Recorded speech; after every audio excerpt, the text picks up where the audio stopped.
हरे कृष्ण प्रभु जी, दंडवत प्रणाम। आज का ड्रामा का सीरियल नाम है एक आलसी भोले ब्राह्मण की कहानी।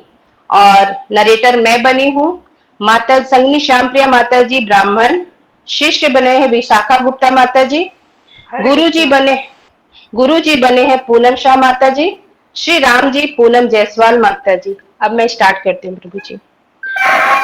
एक यह एक सच्ची कहानी है। अयोध्या वासियों के मुख से अक्सर सुनते हैं। अयोध्या में एक ब्राह्मण कुटुंब का आलसी व्यक्ति था। वह कुछ काम नहीं करता था, बस सब समय खाता पीता और सोता रहता था। एक दिन घर वाले तंग आकर उस ब्राह्मण से बोले, अब हम तुमको घर में नहीं रख सकते, जाओ कोई आश्रम में रहो। और ब्राह्मण ने सोचा, यहाँ गली गली में आश्रम है, कहीं भी खाने रहने की व्यवस्था हो जाएगी। फिर उसने एक आश्रम देखा जहां सब लोग हट्टे कट्टे हैं। उस ब्राह्मण ने वहां रहने का फैसला किया। फिर वह शिष्य से पूछता है, मैं आपके आश्रम में पूरा जीवन समर्पण करना चाहता हूँ। मुझे क्या-क्या करना होगा? कुछ भी नहीं, यहाँ आ जाओ, तुम्हारा स्वागत है। यहाँ क्या व्यवस्था है? भोजन कितनी बार देते हैं आप लोग? और हाँ, यहाँ पे क्या-क्या करना होता है?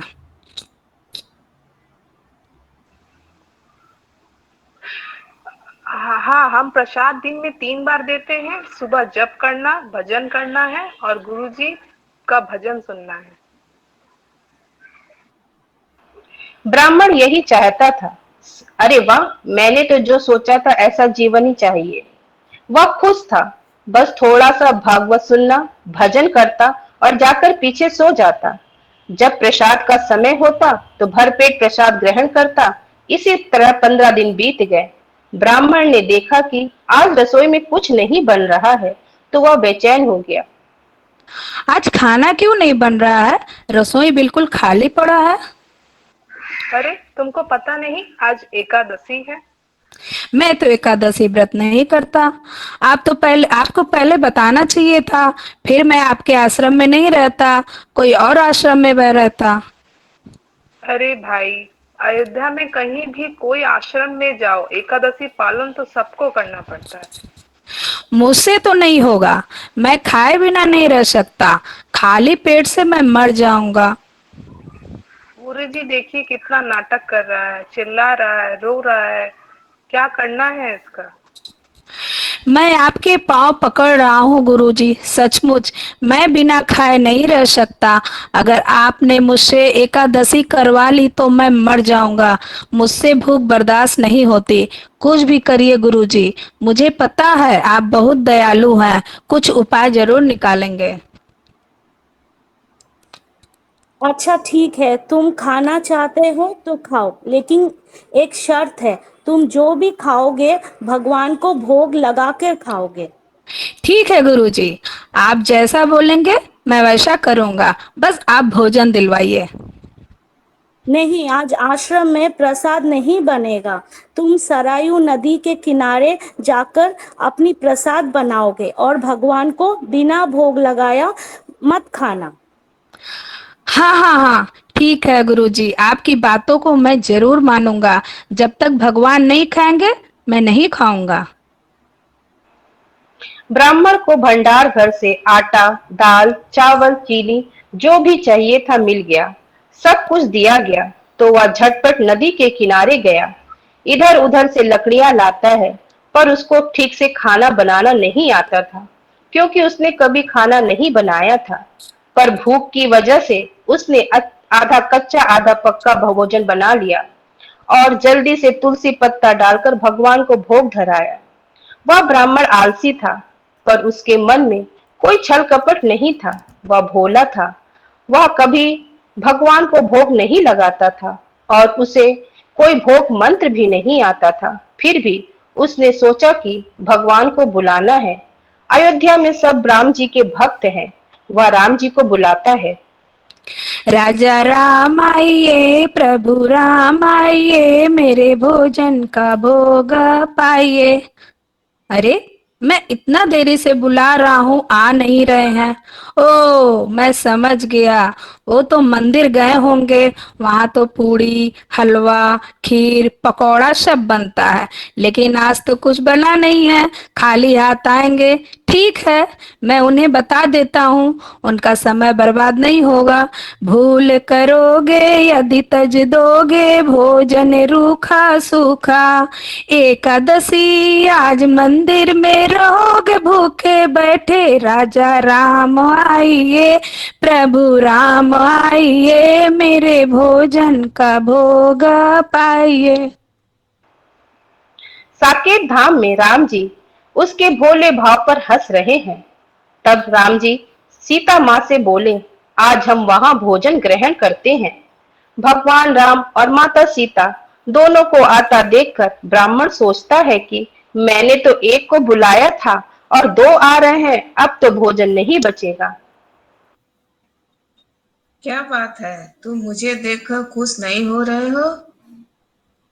नहीं नहीं, मैं खुश हूँ। मैंने तो सिर्फ आपको बुलाया था, आप सीता मैया को भी साथ मिलाया। भोजन तो सिर्फ 2 लोग का था, अब तो खिलाना ही पड़ेगा। मेरा तो एकादशी व्रत ऐसे ही हो गया, क्योंकि भोजन तो बचेगा नहीं। श्री राम जी और माता सीता प्रसाद ग्रहण कर कर चले जाते हैं। तब 15 दिन बाद फिर एकादशी आती है। तब ब्राह्मण गुरु जी से बोला, महाराज जी, वहां तो एक भगवान नहीं, 2-2 आते हैं। मुझे और ज्यादा राशन दीजिए। ये क्या बोल रहा है? दो दो भगवान आते हैं? लगता है इसकी भूख शांत नहीं होती है, और बढ़ा कर दे दो। आज तो मैं दोनों लोग को खिलाकर भरपेट भोजन करूंगा। सीता राम आइए, प्रभु राम आइए, मेरे भोजन का भोग पाई। अरे नहीं नहीं नहीं, सीता राम जी को बुलाया। ठीक है, 2 लोग तो आएंगे ही आएंगे। ब्राह्मण ने देखा, अरे मैंने तो 2 लोगों को बुलाया था, पर 3 कैसे आ गए। अब तो पहले लक्ष्मण जी दिखते, फिर उसको भोजन। क्या तुमको हम लोग को देखकर खुशी नहीं मिलती? नहीं नहीं, भोजन ग्रहण करिए। 15 दिन बाद ब्राह्मण फिर से गुरु के पास जाता है और ज्यादा सामग्री लाकर भोजन बनाता है। फिर भजन को और बढ़ाता है। राजा राम आइए, सीता राम आइए, लक्ष्मण साथ लाइए, मेरे भोजन का भोग पाइए। लो, मैंने 3 को बुलाया था, अब यहाँ 4 आ गए। हनुमान को तो मैंने बुलाया ही नहीं था। आज भी एकादशी हो गई, क्योंकि भोजन तो बचेगा नहीं। जब सब चले जाते हैं तो ब्राह्मण श्री राम जी के पीछे पीछे भागकर उनसे पूछता है, भगवान जी, कृपया बताइए, अगली एकादशी में आप कितने लोग के संग आएंगे? उसी अनुसार मैं भोजन बनाऊंगा, नहीं तो मुझे फिर भूखे रहना पड़ेगा। भगवान जी मुस्कुराते हैं और वहां से चले जाते हैं। गुरुजी, इस एकादशी में मुझे 10 किलो आटा, 10 किलो चावल, 10 किलो दाल, 10 किलो चीनी, सब कुछ ज्यादा चाहिए। ये जो भी मांग रहा है दे दो, लेकिन कुछ तो गड़बड़ है, क्योंकि अकेला इतना तो नहीं खा सकता। जरूर बेच देता है, इस बार इसका पीछा करो। गुरु जी से उसे सब सामग्री देते हैं, लेकिन उनको लगता यह ब्राह्मण सब सामान बेच देता है। इस बार उसका पीछा करते हैं। ब्राह्मण सारा सामान रखकर भजन करने लगता है। राजा राम आइए, सीता राम आइए, मेरे भोजन का भोग पाइए। लक्ष्मण हनुमान आइए, मेरे भोजन का भोग पाइए। अरे, ये क्या? राम, सीता, लक्ष्मण, हनुमान, तीनों माता जी और इतने सारे लोग। हम लोग आ गए, भोजन परोसो। मुझे बेवकूफ सोचे हैं कि हर बार मैं भोजन पकाऊंगा और आप लोग खाकर चले जाएंगे और मैं भूखा रहूंगा।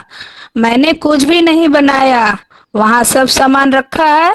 खुद बनाओ, खुद खाओ और हाथ धोकर चले जाओ, क्योंकि मुझे एकादशी ही करनी है आपकी कृपा से। अरे हमारे गांव में लोग आते हैं, कम से कम बोल देते हैं कि कितना लोग आएंगे, पर आप बिना बताए पूरे परिवार सहित आ गए। मैं तो आज आराम करूंगा। गुरुजी अपने शिष्यों के साथ पीछा करते हुए नदी के तट पर आते हैं और देखते हैं कि ब्राह्मण सो रहा है। अरे तुम तो सो रहे हो, तुम कुछ बना नहीं रहे हो, फिर इतना सामान क्यों मांगते हो? हर बार नया नया बहाना बनाते हो। गुरुजी, आपको दिखाई नहीं दे रहा? ये देखिए, लक्ष्मण सब्जी काट रहे हैं, सीता मैया खाना बना रही है और हनुमान जी मसाला तैयार कर रहे हैं। तीनों मैया आटा गूंथ रही हैं, पूड़ियां बेल रही हैं और भरत शत्रुघ्न पानी ला रहे हैं। अरे तुम क्या बोल रहे हो? मुझे तो कुछ भी दिखाई नहीं दे रहा है। बहाने खूब बनाते हो।